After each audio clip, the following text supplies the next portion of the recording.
my next guest, because the 2024 presidential race so far looks like to be a rerun, potentially, of Donald Trump against Joe Biden. But this weekend, a groundswell of commentators claimed that Trump could yet be disqualified from the ballot altogether over his alleged attempts to inspire insurrection.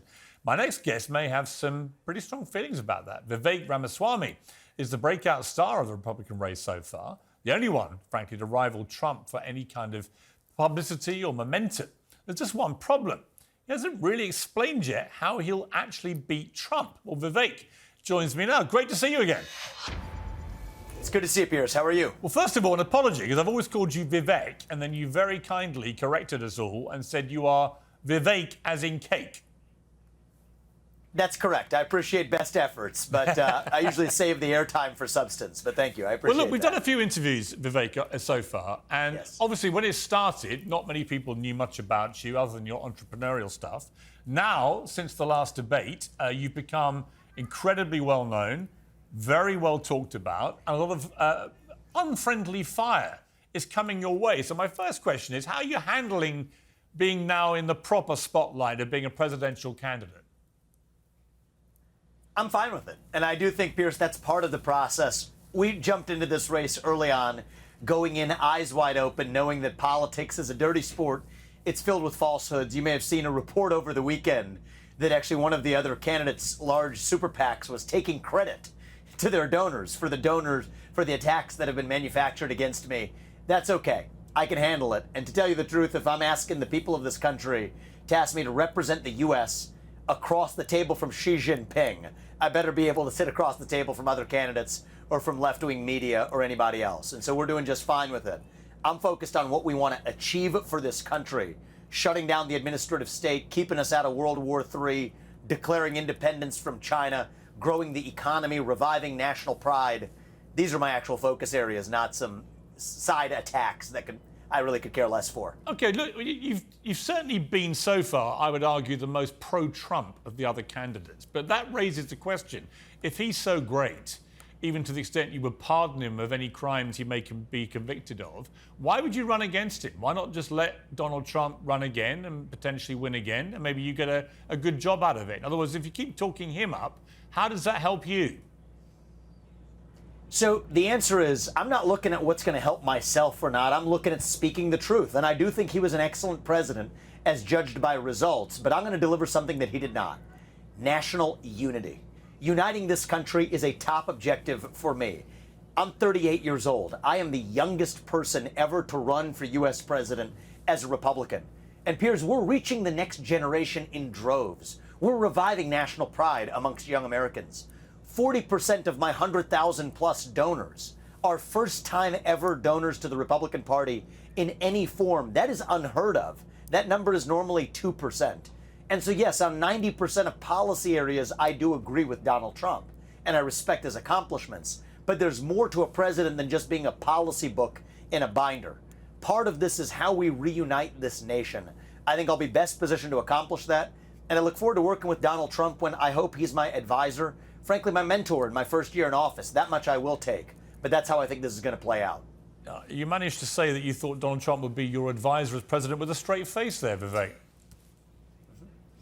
I do. I think he's somebody who has a lot of experience. I don't want to start with a standing start. I want to build on those 4 years of experience. No, I can pick see up where he left off, just to take explain, the agenda to the next level. No, I can see why you would want him as an advisor. It's just the idea of Trump playing second fiddle to anyone, I think, is highly unlikely. And I guess my overriding view is, how do you beat him? He's so far ahead. You had a good debate, I thought, in many ways. You got a lot of publicity out of it, but it hasn't really moved the needle on the polls. Trump is so far ahead. He looks unstoppable. And all these indictments, all they seem to be doing is helping him. Well, I'll tell you one thing. I'm dead set against these indictments. That is not how I want to win this election. Seeing the opposition eliminated, no, that's the wrong way to do it in this country. I will say this, though, Piers. People said you started at 0% in March. I said, nope. I started at 0.0% in March. I'm now a solid second or third in nearly every major national poll that's coming out. And many people in this country didn't even know who I was 6 months ago. Most people couldn't pronounce my name until 2 weeks ago. And so the fact of the matter is we're on our way up. I'm still introducing myself to the country. And I'm confident that we're going to be successful. Okay, I'm talking to you from a farm in New Hampshire we're meeting voters, and I think we're very confident about where we're heading. You are going to have to take the gloves off with Trump at some stage, maybe on a debate stage. So what don't you like about Donald Trump? Well, look, it's less about what I don't like about him, but what I do think this country needs to go further. I will unite this country, and if Trump was going to do that in his 4 years, that would have already happened. He delivered great results, but I think we have to actually speak about this country in a way that reaches the next generation. Talk about what it means to be an American. He's too divisive. Piers, I'm not in this race to run against anybody, but I am unified. Well, you are, but Vivek, in this you race are. to be unified. Vivek, and I think that's. I know. Look, that's the essence of what's different about my candidacy. That sounds great, but you are in a race, and you are going to have to try and beat Donald Trump. And it's interesting to hear you admit that the dividing point for you is he's too divisive, right? I think I am more unifying. That's the answer. And I think that that's more important. And the way we're going to unite this country is not by tearing down other people who have made great contributions to this country, Donald Trump being high on that list among them, but by actually articulating what this country stands for, answer what it means to be an American at a moment where we're in the middle of a national identity crisis.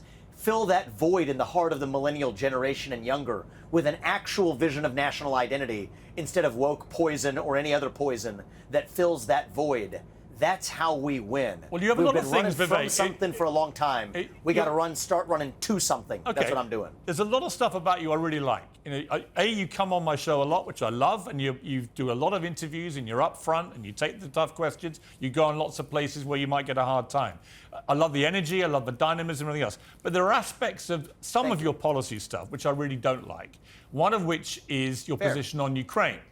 And I want to read you, this is a tweet that you did on the day the war started.